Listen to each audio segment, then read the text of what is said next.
Hey guys, Joshua Michael here. We are on the set of the Given Days teaser, and I just wanted to take a minute and show you kind of what we're doing over here, what we got going on. So come on. So this is James Garter. He is my director of photography and cinematographer, and he is setting up our shot. So today what we got going on is I got the character Justin. This is actually a very intense scene we're doing for the teaser. James over here is my Justin character for the teaser. He is on patrol, and he's only in half costume because of the way we're shooting it.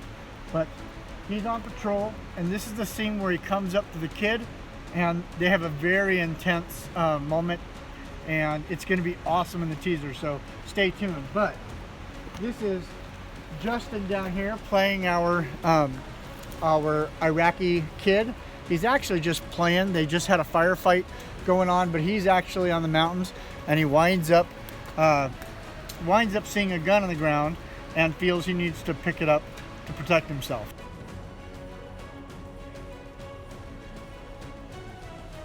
So I like to create a fun, relaxed environment on my sets.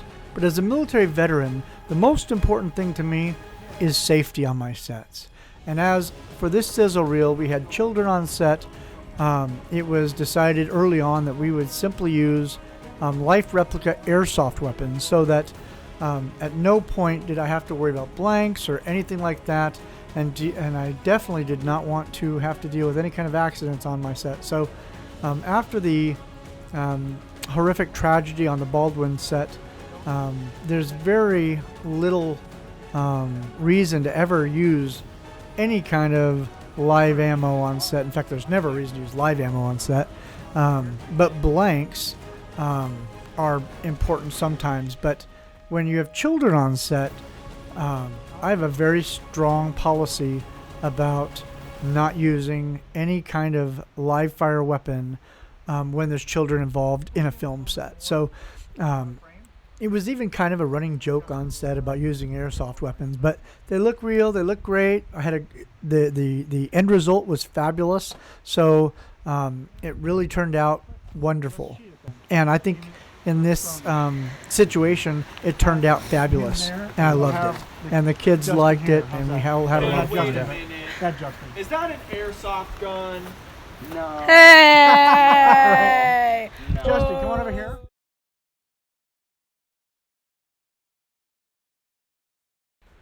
So I personally love working with kids, and I love having kids on set because they're just so innocent and honest, and they just kind of just tell you what they think. And so for this scene, I sat Justin down and talked to him about how we in the U.S. soldiers, we were the invaders in his homeland, and that he might be scared, and kind of talked to him a little bit about how he might be feeling, and the thoughts he might have of seeing a gun and maybe, all of a sudden feeling powerful for a minute. And also I talked to James and got some input from James, which was really cool. So we worked through this very methodically, and Justin had some great ideas. James gave me some great ideas, and it just worked out really, really well.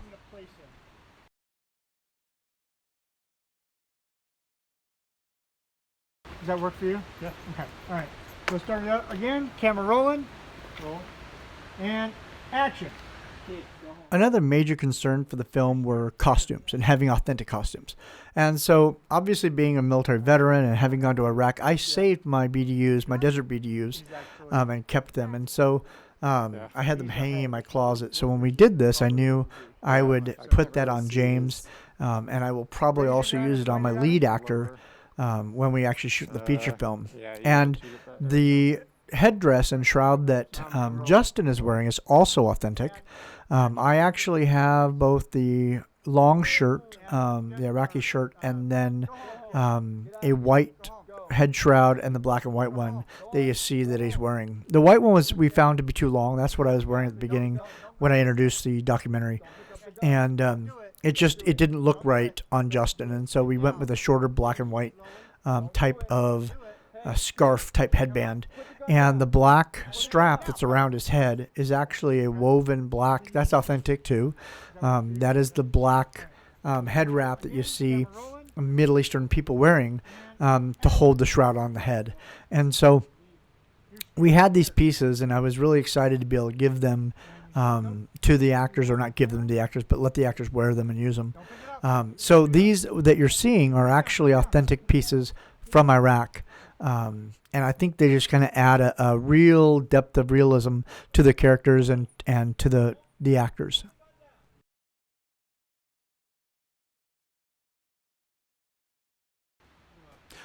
So blocking this scene for the sizzle reel came with its fair share of challenges. I knew that when I wrote it, I was going to have to be shooting it around not having a squad.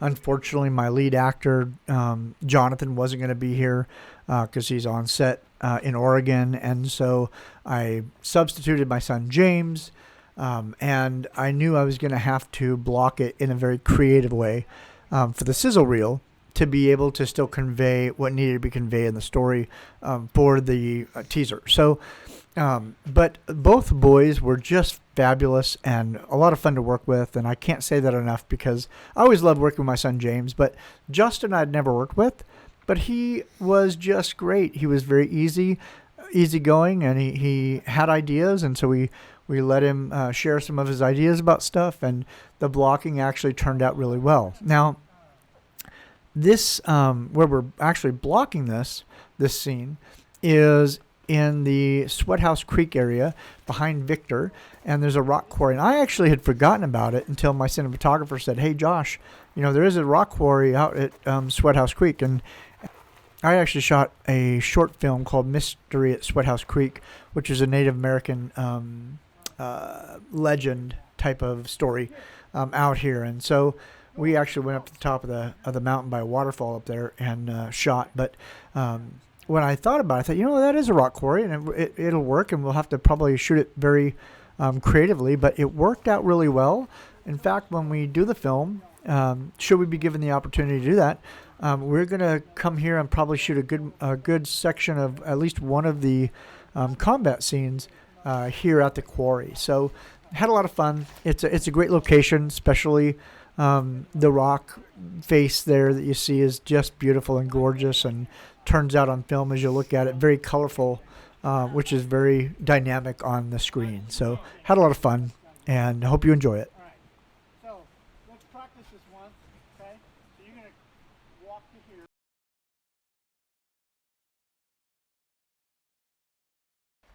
So with any action film, there's always an element of stunts involved. And so for this particular scene, we realized we had a shot that we were trying to accomplish where James was going to have to fall out of frame, and he actually gets hit. And I don't want to give too much away, but originally we had it with him standing, but we didn't have any mats or sleeping bags or anything for him to fall onto, and as you can see, it's a very rocky area. James came up with this cool idea to lower the camera and face it up and shoot it in such a manner that you really can't tell that he's squatting down. Obviously, you can see that he's squatting here, but in the shot that I'll show you, you really can't tell that he's squatting down. And so when he falls out of frame, it looks great. The shot is beautiful, beautifully composed, and it worked out really good. So stunts are always a major concern, and I have got years of stunt experience and years of fight choreography and all kinds of background. So when we decided to do this, we just made it really easy on ourselves for the sizzle reel, and it was a lot of fun. Aim, I'm rolling. rolling, and action on. Whenever you're ready.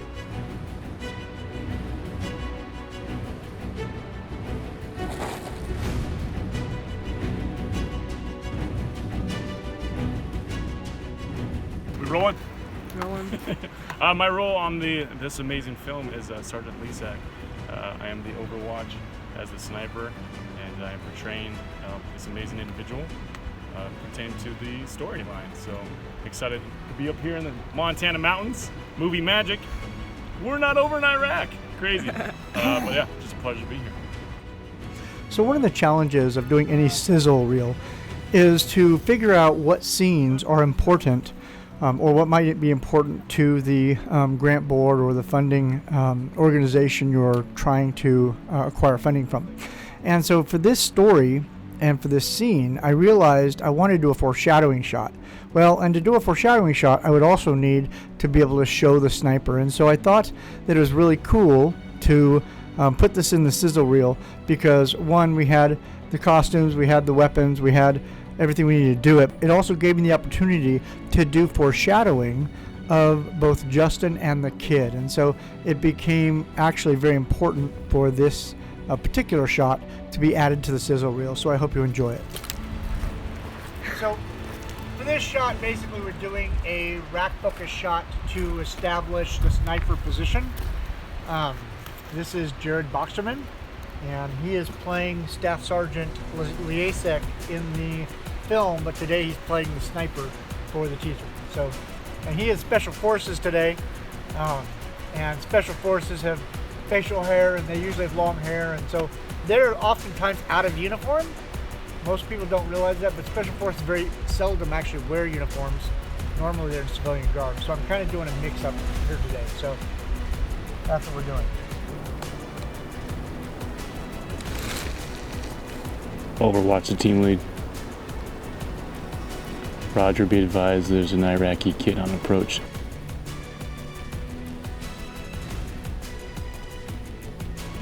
Like you're fighting someone. Like you're fighting someone. And action! So I wanted to kind of create a foreshadowing shot to imply the conflict that was sure to come between my Justin character and the Iraqi kid playing.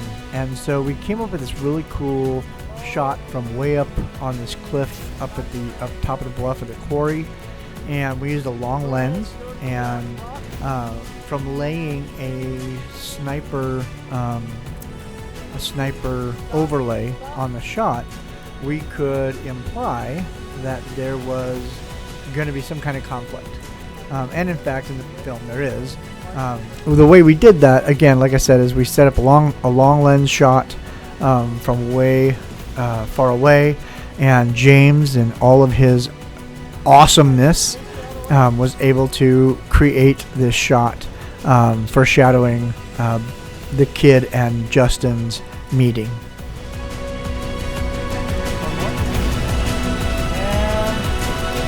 Action!